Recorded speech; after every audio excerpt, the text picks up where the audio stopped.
I would ask my colleague, do you know the folks? Do you know the folks that were killed that you mentioned? Do you know their names? You brought up a number. Is that just politics? I know I'm supposed to address the chair, but I'm happy to yield a little time to my colleague. Do you know the members of the military that were killed? Sitting there silent, just using it for politics. All right, guys. You just saw that tiny snippet, but we are about to watch the whole thing. And let me tell you, if you want to see the difference between a man who has actually bled for this country and a guy who reads lines for a living, this is it. We're watching Brian Mast, a literal hero who left both legs on the battlefield. Absolutely dismantle Hacky Jeff. And look, Jeffrey is doing what he always does. He's being theatrical. He's got the hand gestures, the practice pauses, the fake concern. It feels like he's auditioning for a play instead of leading a country. But Mast doesn't need a script. He's got the truth. He's got skin in the game, literally, while Jeffrey is worried about political points and trying to make Trump look bad, Mast is worried about the actual lives being put on the line. This isn't just a floor debate. It's a reality check for the DC elite. Let's get into the full video and watch a real patriot shut down the nonsense. Argue the merits of your position, as opposed to attacking the patriotism of people on the Democratic side of the aisle. When, as far as I'm concerned, the most patriotic thing that we can do is stand up to ensure that our men and women in uniform aren't being recklessly sent into a costly war of choice, more than 12 of whom have already lost their lives, hundreds of whom have been seriously injured. Let's just argue the merits of Donald Trump's reckless and costly war of choice and stop the ad hominem attacks, which aren't a sign of strength. It's just a sign of Republican weakness. This reckless and costly war was entered into without any plan, any objective, any exit strategy, any public support, and any approval of the United States Congress.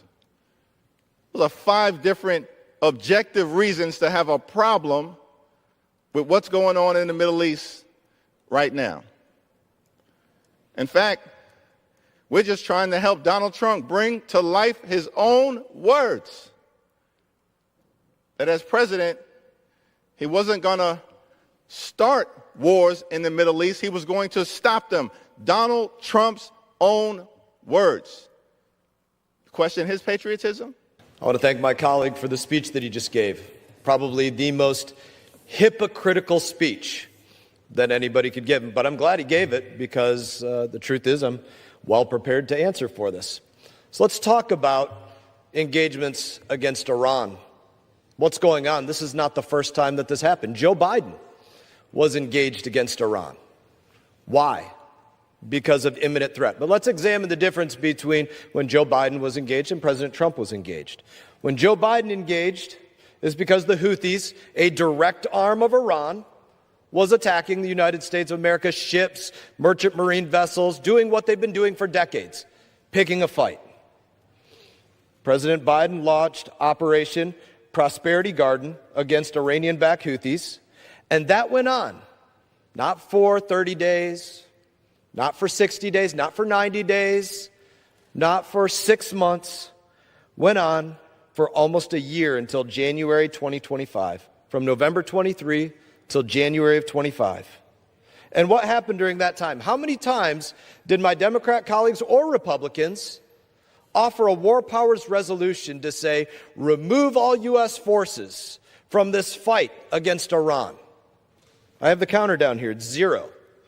But before President Trump ever conducted any level of operation, Democrats introduced the removal of U.S. forces from hostilities with Iran.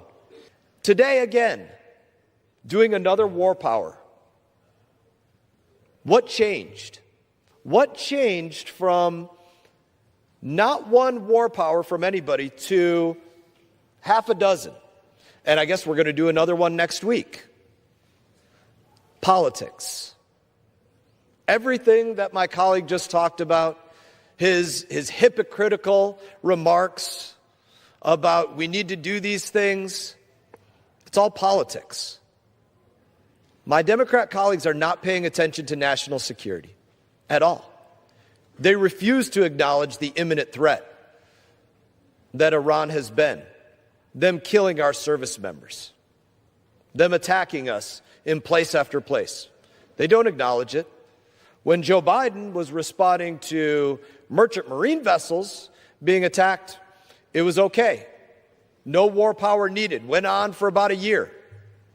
President Trump responds, war power, war power, war power, war power. Every week that they can do it. They tried doing it last week as well. That's the hypocrisy. My colleague brought up some of our service members that were killed. Take that very seriously. Seen it far too many times. That beautiful flag behind the speaker draped across caskets.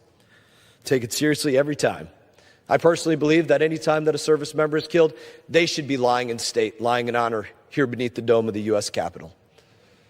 I think they earn it more than anybody killed in action in defense of this country. That's my own personal belief on that. I would ask my colleague, do you know the folks? Do you know the folks that were killed that you mentioned? Do you know their names? You brought up a number. Is that just politics?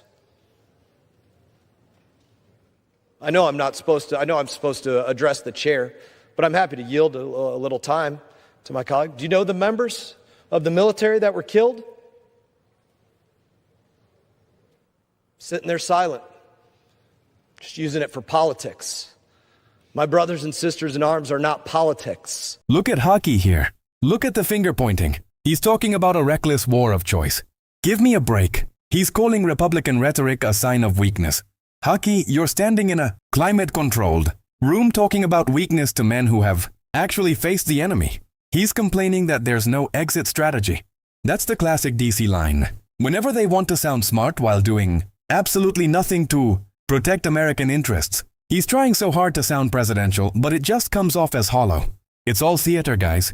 Every bit of it. Look at the difference in energy. Immediately, Mast calls it exactly what it is, the most hypocritical speech ever. And Mast brings the receipts. He's got the Trump timeline on Iran board out. This is what I love. While Haki is talking in circles, Mast is showing the facts. He's pointing out that when Biden was striking houses for a year without a war powers resolution, Haki and his buddies were silent crickets. But the second Trump acts to actually secure the region, suddenly they're constitutional scholars. The double standard is nauseating. This right here, this is the moment. Mast is talking about the flag draped over caskets. You can feel the weight of it because he knows. Now watch face. Mast asks him directly, do you know the names? Look at Jeffrey. He's just sitting there. He's got nothing. He's got all the flowery words in the world for his prepared speech. But when he's asked to name the actual humans he's using as political props, silence. That silence is the loudest thing in the room. It exposes the whole charade. Jeff isn't mourning those service members. He's using their numbers to win a cable news cycle. Mast just stripped away the mask. You can't theater your way out of that question. Man, that was powerful. You see Haki at the end just shuffling papers. He's done. This is why people are fed up with Washington. We've got guys like Hakeem Jeff who treat the House floor like a stage. And then we've got guys like Brian Mast who treat it like a duty. Mast didn't just win the debate. He reminded everyone that the military isn't a political toy. It's made of people. People with names. Names that Haki, Jeff couldn't even bother to learn before he went out there to complain. What do you guys think? Did Mast go too hard or was it exactly what deserved that? Drop a comment below. If you're riding with Mast and the Patriots, hit that like button.